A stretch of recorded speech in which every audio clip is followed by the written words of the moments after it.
নির্বাচন কমিশনের আপিল শুনানির তৃতীয় দিনে প্রার্থিতা ফিরে পেয়েছেন ৪১ জন। তবে দ্বৈত নাগরিকত্বের কারণে চট্টগ্রাম ৯ আসনের জামায়াত প্রার্থীর মনোনয়ন বাতিল এবং শেরপুর ২ আসনের বিএনপি প্রার্থীর মনোনয়ন স্থগিত করেছে কমিশন।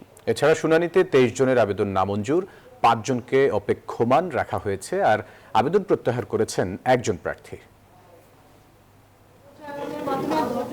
ত্রয়োদশ জাতীয় সংসদ নির্বাচনে রিটার্নিং কর্মকর্তাদের সিদ্ধান্তের বিরুদ্ধে দায়ের করা আপিল শুনানির তৃতীয় দিনে ৭০টি আবেদনের শুনানি অনুষ্ঠিত হয়।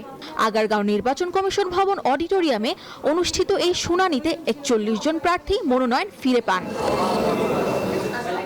প্রার্থিতা ফিরে পেয়ে অনেকেই নির্বাচনী অবস্থা ভালো বলে দাবি করেন, আবার প্রার্থিতা ফিরে না পেয়ে রিটার্নিং কর্মকর্তাদের পক্ষপাতিত্বের অভিযোগ করেন কেউ কেউ। আমরা চেষ্টা করেছিলাম রিটার্নিং অফিসারের কাছে বাছাইয়ের দিন ১০ম ব্যক্তিকে হাজিরও করেছিলাম, কিন্তু তারা আমলে নেননি। এটা আমার কাছে অগ্রহণযোগ্য মনে হয়েছে। নির্বাচন কমিশন আমার তা গ্রহণ করে আমাদেরকে গাজীপুর ১-২ আসন নির্বাচন করার জন্য আজকে বৈধ ঘোষণা করেছেন। ওনারা দেখছেন বলে এমন মনে হচ্ছে না। ওনারা তো খালি বলেছেন স্টেটমেন্ট জানান, বিবরণী। আমি কিন্তু ঋণ বিবরণী নিয়ে আসলাম, ওনারা দেন নাই ঋণ বিবরণী। যদি আমি এর আগে আমি ক্লোজ করেছিলাম নাম বুঝতে ১০ জনের স্বাক্ষরের ৯ জন ঠিক আছে, একজন স্বীকার বলে করেছি, সেটা আমি প্রুফ করেছি, সে আমাকে স্বাক্ষর দিয়েছে, সেটা প্রমাণ দিয়েছি, আমাকে ইনশাল্লাহ বৈধ হয়েছি। এদিকে দ্বৈত নাগরিকত্বের কারণে চট্টগ্রাম ৯ আসনের জামায়াত প্রার্থী AK-M ফজলুল হকের আপিল নামঞ্জুর করেছেন নির্বাচন কমিশন। একই কারণে মনোনয়ন স্থগিত রাখা হয়েছে শেরপুর ২ আসনে বিএনপি প্রার্থী মোহাম্মদ ফাহিম চৌধুরীর।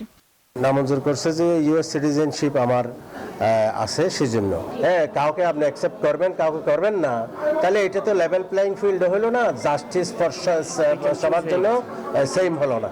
মোট ৬৪৫টি আপিলের নিষ্পত্তি হবে ১৮ জানুয়ারির মধ্যে। প্রার্থিতা প্রত্যাহারের শেষ তারিখ ২০ জানুয়ারি। রিটার্নিং কর্মকর্তা চূড়ান্ত প্রার্থী তালিকা প্রকাশ করে প্রতীক বরাদ্দ করবেন ২১ জানুয়ারি। নির্বাচনী প্রচার প্রচারণা শুরু হবে ২২ জানুয়ারি। সামিয়া মাহতাব রোজা, নিউজ 24, ঢাকা।